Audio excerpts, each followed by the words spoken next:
In their upcoming MMO, thanks to the unique nature of their fantasy universe, Riot has the opportunity to make a brand new MMO class system that perfectly suits the world of Runeterra. I'm going to be breaking down what makes Riot's world unique, and how I think they could implement a class system that complements the depths of the regions in Runeterra. Later in the video I'll also be giving examples of what classes we could see within the system. In MMOs, the player character's race and class has historically pretty much always defined their gameplay, with a strong class system being the bread and butter of any successful MMO. Even in outliers such as New World, the player chooses which weapons they want to wield, which ultimately functions as a class. The interaction between race and class in MMOs is different throughout different games. In some games, the race of the player character heavily influences their gameplay. In World of Warcraft and Final Fantasy XIV, both lock classes behind races, and racial traits guide players into a best fit scenario for the race and class combination. On the other hand, in Guild Wars 2 and Destiny, the games allow the player to freely choose which profession or class they can take regardless of race. As classes are so fundamental to an MMO, many have already begun to discuss and speculate on what Riot's approach will be in their upcoming game. As someone who's both a massive fan of Riot and MMOs, I wanted to chip in my own ideas, whilst explaining the direction that I believe Riot will choose to take.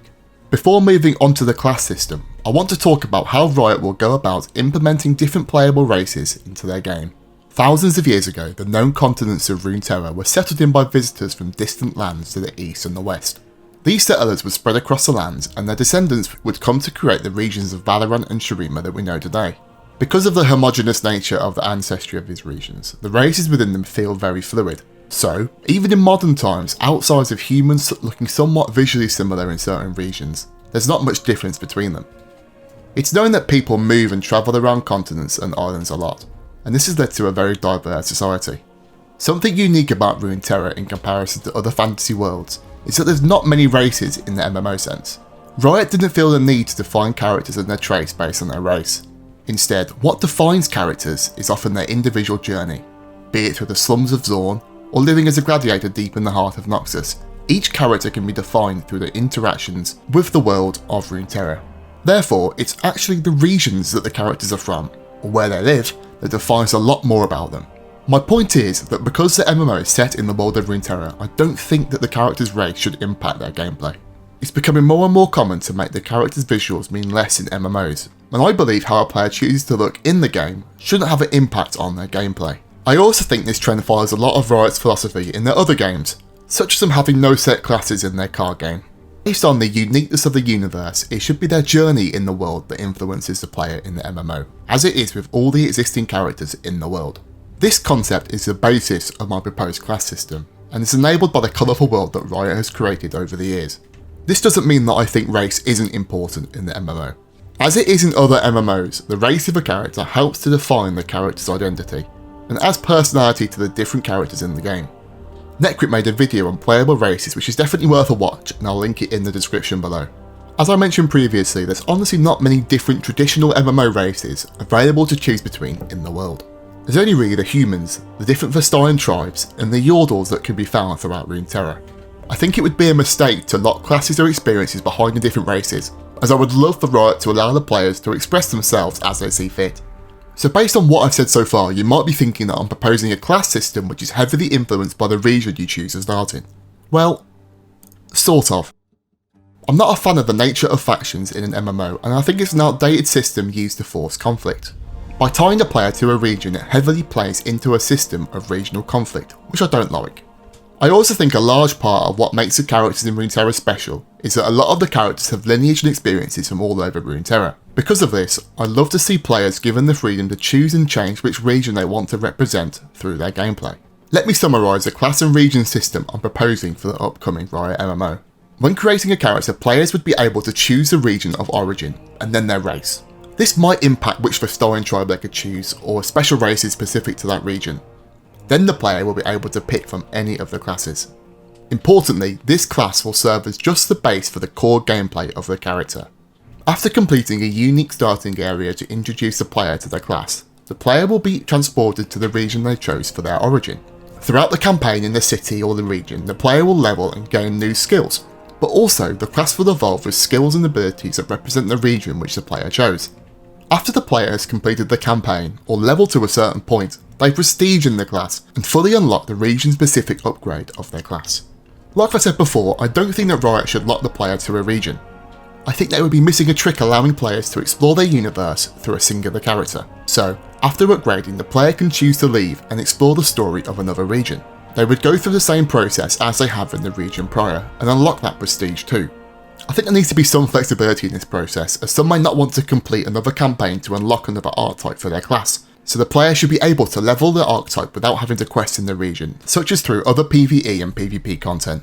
For balance purposes, it would be easier if players could equip just one of these archetypes, but it would be amazing if there was some way to carry over the flavour from different regions to another pathway. I think this system is perfect for the Riot MMO. Not only does it make sense for the rich world of Runeterra, it also gives Riot a chance to iterate on other MMO class systems to make the game different. It combines the class diversity through player choice of WoW, such as specialisations, with the flexibility that a game like New World has. Traditionally, once a player commits to a certain archetype for their build, it can be quite hard to pivot into another. By committing to the upgrade system, Riot can focus on making gear and buffs that suit the base class rather than the archetypes. There's also the bonus of allowing players to express their favourite region through not only visuals but also their gameplay. It also allows for extra flexibility within the classes they choose, so a player can really fine tune what they liked about a specific class through different upgrades. Like I said, this system also really fits the diverse world of Runeterra.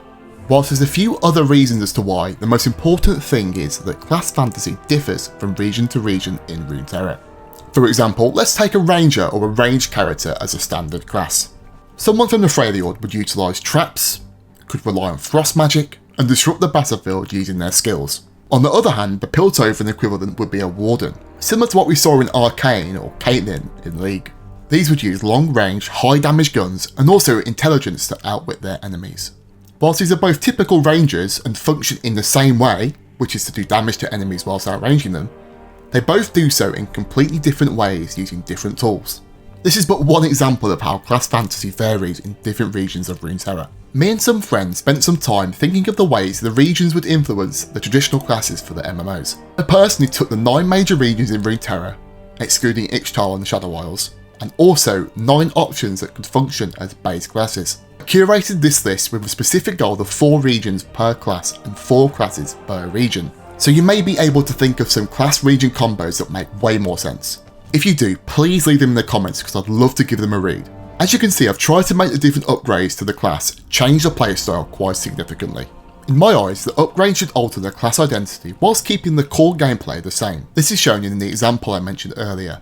The different ranges are trying to do a similar thing, except they use different tools to do so. There's 9 classes to pick from, but let's look at how the brawler class would fit within the world.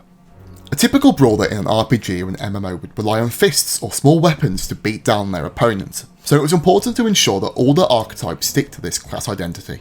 Firstly, we have the pirate from Bilgewater, who can enhance the brawler base class with the use of a cutlass or short range explosives. This archetype could also add some utility to the class.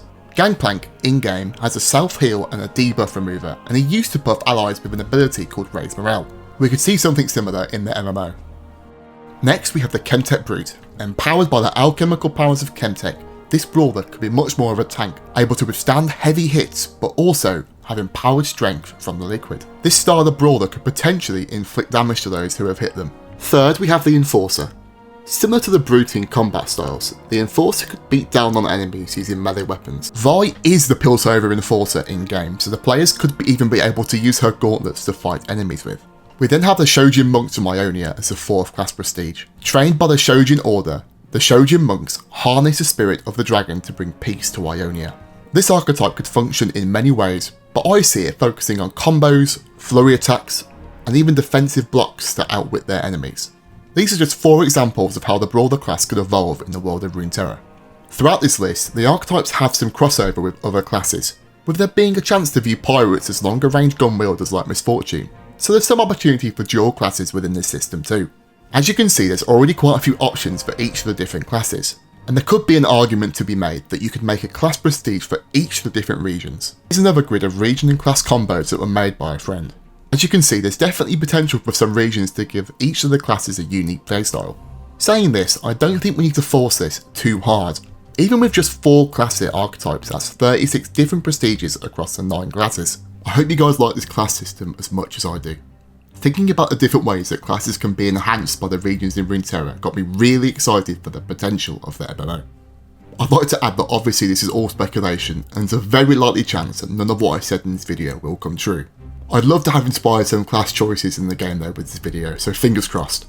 When writing this video, I started out wanting to explore the different backstories and locations that the different classes could have in Runeterra, but after I thought of the idea of a region-based enhancements for the different classes, I decided to focus on that instead. I still plan to make a video on the new player experience that each class could have, so subscribe to make sure you don't miss that. If this video is received well, I'd also love to make another video exploring some of the other archetypes and explaining their viability, so let me know by leaving a like or a comment. Hope you guys enjoyed, and thanks for watching.